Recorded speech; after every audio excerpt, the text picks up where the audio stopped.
What's up, guys? Thanks as always for supporting the show. It would mean a lot to me if you would take a second to scroll down and hit that subscribe button so you don't miss any more of our videos.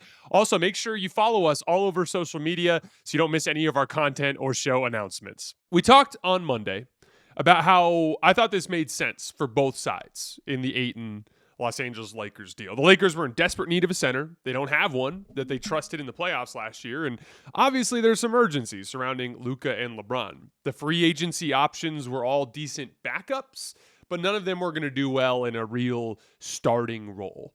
Deandre Ayton has had two franchises at this point say good riddance to him, and he's in desperate need of a very public and successful season to give himself any chance at another long-term deal. As crazy as it sounds, even though he's had his two NBA contracts, he's only 26 years old. And he's way too talented of a guy to have this weak of a market in free agency. And so he needs to rehab his image. Lakers desperately need a center.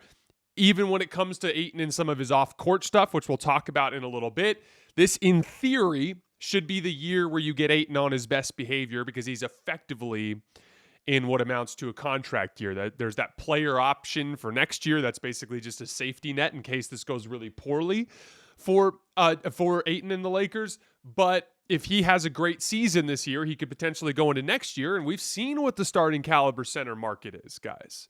Deandre Ayton has a great year.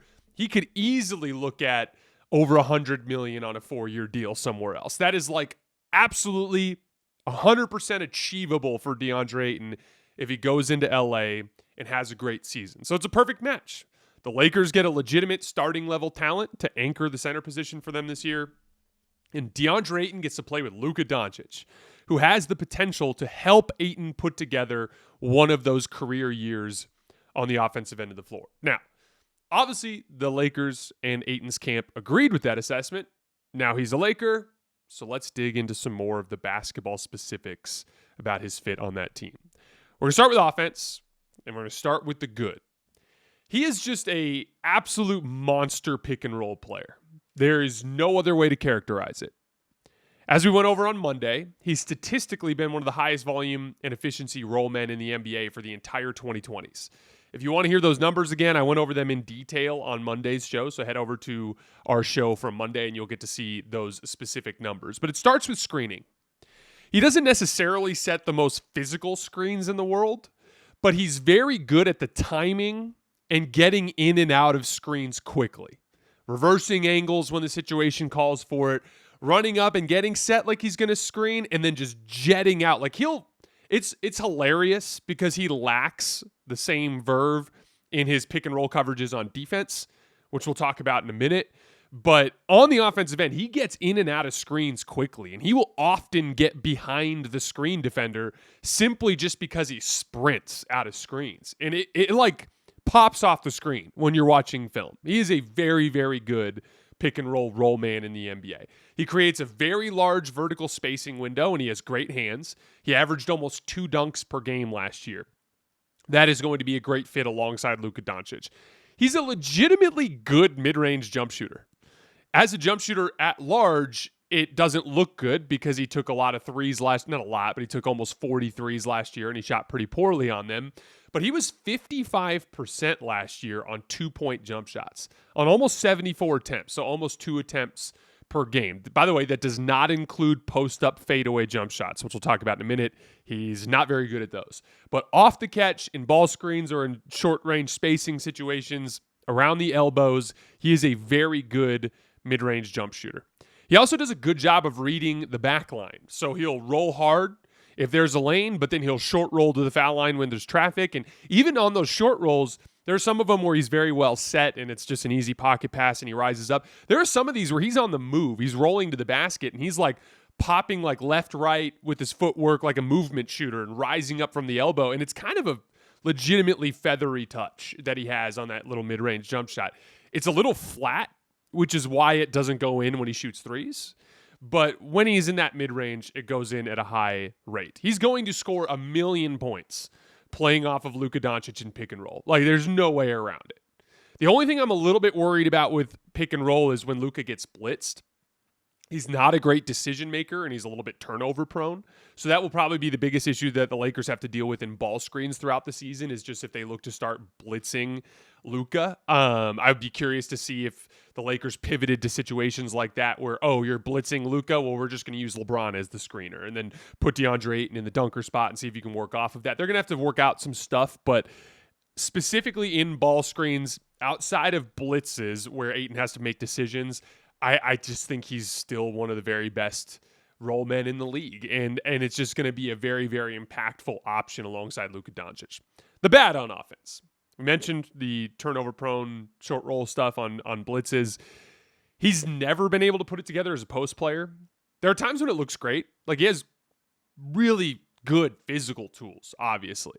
And then he's got a nice jump hook. We talked about it yesterday. He was a very efficient jump hook shooter over the course of his career. But like, on occasion, you'll see him, post up Brook Lopez and just like bump him off with that left shoulder, get to that hook off of like a nice little spin move.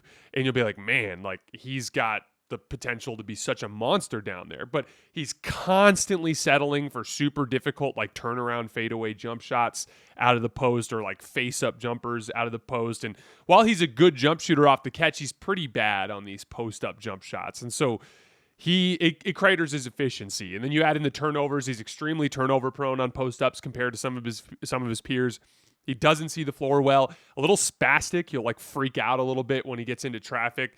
So as a matter of fact, Ayton was actually the least efficient post player in the entire NBA last year out of the 54 players that attempted at least 50 post-ups. Now, he was especially bad last year. He was like just over 0.7 of a point per possession.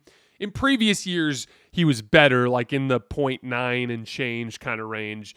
But he was still below a point per possession for those same reasons, turnovers and taking a lot of those tough turnaround jump shots. The post is not going to be an area where I think he's impactful for the Lakers as like a legitimate high volume threat. He is going to have some success attacking against switches, against smaller players. That's going to be key. I'm not saying you don't post up Ayton. I'm just saying you don't post up Ayton unless he has an advantage, right? So he's going to significantly raise the ceiling of this Lakers offense.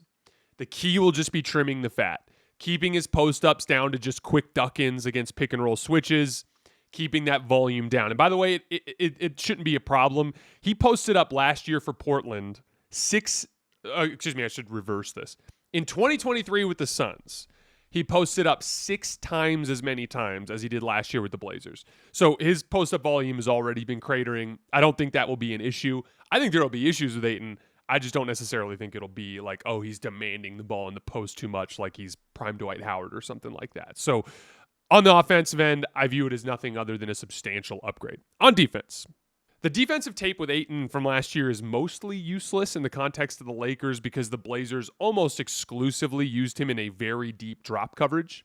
So he was primarily just sitting back, very upright, like not even really down in a defensive stance, and just kind of like backpedaling and keeping the roller. He was classic no roller behind coverage, so he's keeping an eye on the roller. He generally would ignore the ball handler and just kind of get back to the roller as part of Portland's defensive scheme. So he gave up a lot of drop coverage shots, pull-up threes, floaters, things along those lines. He even gives up some stuff at the rim, which is what you don't want to give up as a drop coverage big. That's the entire point of drop coverage, is to not give up stuff at the rim. But he'll give up like layups to mediocre guards around the league in ball screens just simply because he's so passive and so back on his heels in ball screens. There are a lot of examples of frustrating effort. I saw a play today we watched a ton of film this morning on Ayton. He had a ball screen against the Nuggets where Jokic was the screener, and he just like hugged up on Jokic and like grabbed his hips, and Strother drove off the shoulder, and Ayton just literally pointed at the rim and yelled out, "Help him!" as Strother just went down the lane and laid it in, and everyone else is like, "What are you doing? You're supposed to be defending the ball screen 2-on-2." And you know how it is with Jokic. It's like, yeah, he can shoot pick and pop jumpers, but you want to take away the layup before you deal with Jokic on a pick and pop. It's just lazy defense, right? There was a Jaden McDaniels play where he drove right at Ayton's chest, and Ayton did a good job going vertical with his size and forced a miss, and then Ayton hit the ground and just immediately entered chill mode, and Jaden McDaniels hit the ground and just went right back up and got the offensive rebound and laid it in. there is upside, but there's going to be a lot of frustration with Ayton and just random little bits of laziness. Like, obviously, it's hard for me to tell exactly what it'll look like with the Lakers because I just don't think JJ Redick is going to view Deandre Ayton as a deep drop big, which we'll talk about in a minute. But a lot of ugly stuff on tape last year with Portland. Just to put it very simply, Portland's defense was 5 points better per 100 possessions last year when Deandre Ayton was off the floor. He was a weak point in their defense last year, even though that team had some legitimate defensive upside at times throughout the season.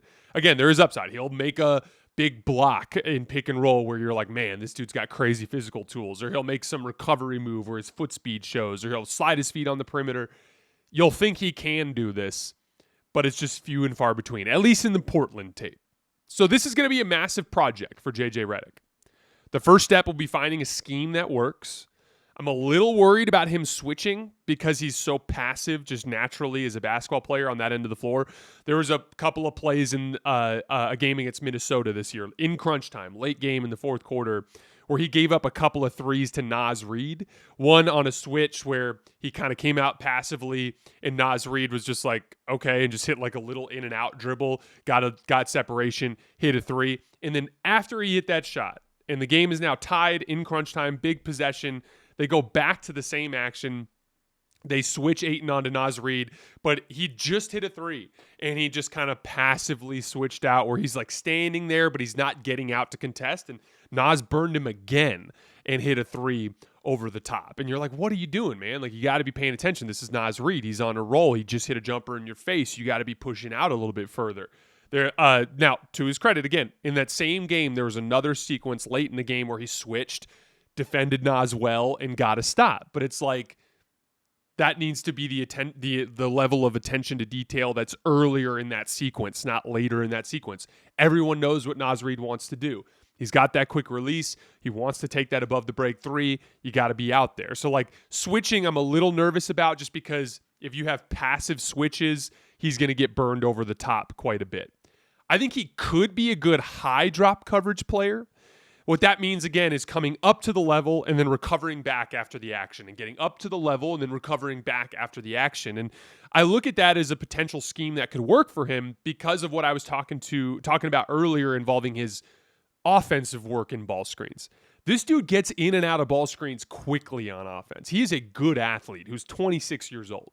He is absolutely capable of riding that yo-yo in ball screens on defense, getting up to the level, showing, getting back, waiting for the next action, getting up to the level, showing, and getting back. I think that's something that could work, but now that's requiring JJ Redick to get Ayton to embrace a certain level of defensive motor that he just hasn't shown in recent years. So it's kind of like a big question mark there for me. But Ayton has a lot of natural talent, and he has shown a high level of defensive competitiveness in some big playoff spots before, like we've talked about over the course of this week. So I don't want to say he'll be useless here.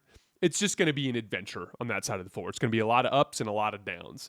And then, of course, there's the off-court stuff with Ayton. He's a bit injury-prone. He hasn't played over 70 games since his rookie year. He hasn't played over 60 games since he had a Suns jersey on. He's super flaky. He'll show up late or miss team events. Just generally shows a lack of unprofessionalism. The one potential upside there is this kind of feels like a fork in the road for DeAndre Ayton's career. If he fucks this up in LA, he's staring down the barrel of veteran minimum contracts for the rest of his career and obviously substantially hurting his earnings potential, and he could be out of the league within a few years.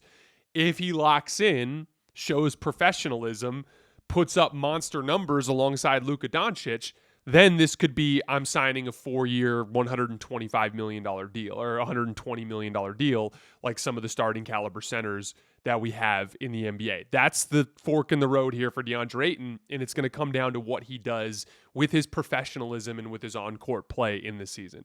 So, in summation, it's going to be a lot of good offset by some bad that mitigates his value. I think he's going to be an offensive monster with Luka. I'm calling it right now. As long as he's relatively healthy, my guess is he logs at least 20 games next year with at least 20 points, just because he's going to have so many opportunities on the roll playing alongside Luka Doncic. You will have games this year where DeAndre Ayton has like 32 points and 15 rebounds, and he looks like an all-star. But he's going to be a mess on defense.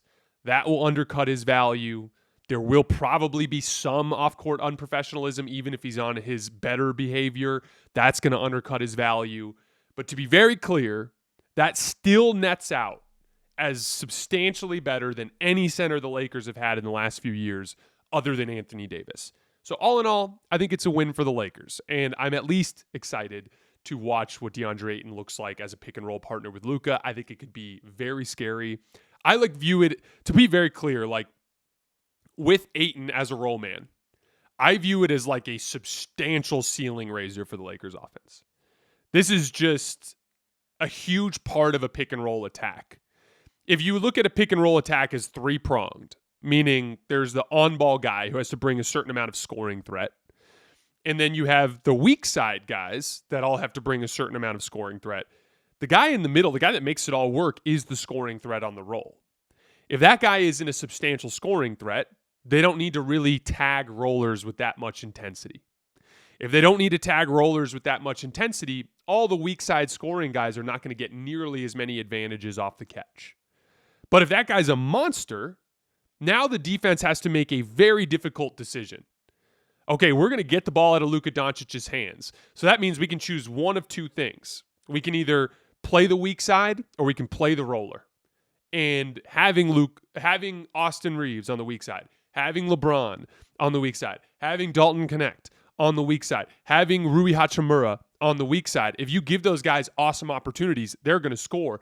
And if you stay glued to those guys, Deandre Ayton is going to dunk everything and make a bunch of these wide open 15-footers at well over 50%. So this is the missing cog in a deadly pick and roll attack.